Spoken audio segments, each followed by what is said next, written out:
दोस्तों, आदि सनातन धर्म में अपनी बहन से शादी करना महापाप माना गया है और इसीलिए मुस्लिम धर्म को भी गलत कहा जाता है। लेकिन आजकल के नकली ब्राह्मणों ने हमें यह सच्चाई नहीं बताई कि यह गलत काम श्री कृष्ण जी ने भी किया था। उन्होंने भी अपनी बहन से शादी करी थी, ये मैं नहीं कहता, ये हमारे भागवत महापुराण में लिखा हुआ। आइए पढ़ते हैं भागवत महापुराण।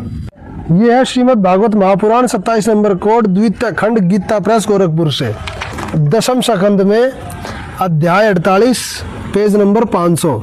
अवंती उज्जैन देश के राजा थे विंद और अनुविंद। वे दुर्योधन के वशवर्ती तथा अनुयायी थे। उनकी बहन मित्रविंदा ने स्वयंवर में भगवान श्री कृष्ण को ही अपना पति बनाना चाहा, परंतु विंद और अनुविंद ने अपनी बहन को रोक दिया।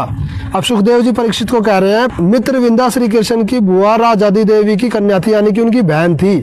भगवान श्री कृष्ण ने राजाओं की बड़ी सभा में उसे बलपूर्वक हर ले गए। सब लोग अपना सा मुंह लिए देखते रह गए, यानी कि श्री कृष्ण जी ने अपनी बुआ की लड़की को भगा के शादी करी। परीक्षित, मैं कह चुका हूं कि भगवान कृष्ण की प्रत्येक पत्नी से 10-10 पुत्र थे। उन रानियों में 8 पटरानियां थी जिनके विवाह का वर्णन मैं पहले कर चुका हूं।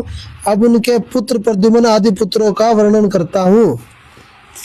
मित्रविंदा के पुत्र थे वृक, हर्ष, अनिल, गृध्र, वर्धन, अन्नाद, महाश, पावन, वही और शुद्धि।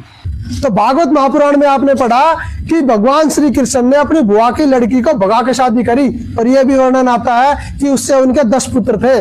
तो क्या ये आदि सनातन धर्म है? वास्तविक जो आदि सनातन धर्म है वो कबीर साहब का है। कबीर साहब कहते हैं, आदि सनातन पंथ हमारा ताई न जाने ये संसारा।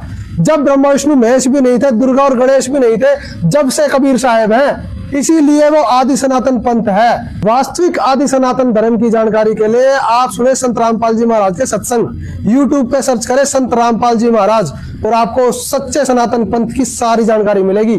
सत्संग।